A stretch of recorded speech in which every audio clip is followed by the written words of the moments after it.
Alors, le meilleur moyen de rater son entretien d'évaluation, d'abord, c'est de ne pas en avoir. Opération réussie, patient décédé, comme disent les carabins. Bon. En même temps, on peut faire un entretien bâclé.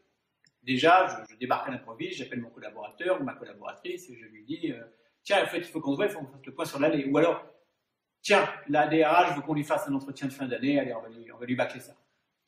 Vous savez que ça ne sert à rien. Donc déjà, c'est de dénigrer, par exemple, son entretien avant même de l'avoir commencé. Mais en fait, le meilleur moyen de le rater, c'est encore de faire tout fou dans les comportements. Alors, je disais dans une vidéo précédente qu'il y avait plusieurs postures possibles dans la communication, le jugement-évaluation, la décision-conseil, la posture d'appui, d'entretien, l'investigation, la reformulation. Mais il est clair que le premier, le jugement-évaluation, c'est le meilleur moyen de tuer l'entretien. Je vais prendre un exemple. Si je dis à un collaborateur, je vous demandais un compte-rendu un peu précis de ce qui s'est passé dans la négociation avec le client X, et bien sûr, vous ne l'avez pas rendu à temps. De toute façon, vous êtes toujours en retard. Je ne peux pas compter sur vous. Voilà. Typiquement, je viens de faire ce qu'on appelle un jugement-évaluation, c'est-à-dire j'ai fait une généralisation négative sur le comportement d'un collaborateur.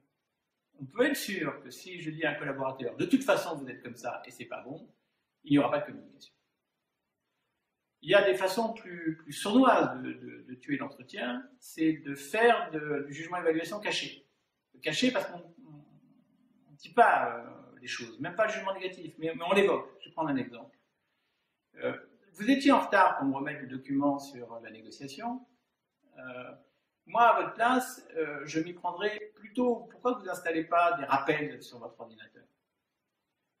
On voit bien que là, je suis en train de faire des suggestions, je suis en train de donner des conseils, et que j'évoque l'idée que les comportements n'étaient pas les bons. Donc c'est un peu plus sournois, mais ça reste du jugement-évaluation au sens négatif du terme. Alors bien sûr, il y a des comportements plus constructifs. Et là, on va être dans une posture d'écoute essentiellement. Certains me diront, mais comment ça? On n'est pas là pour écouter, on est là pour émettre un jugement.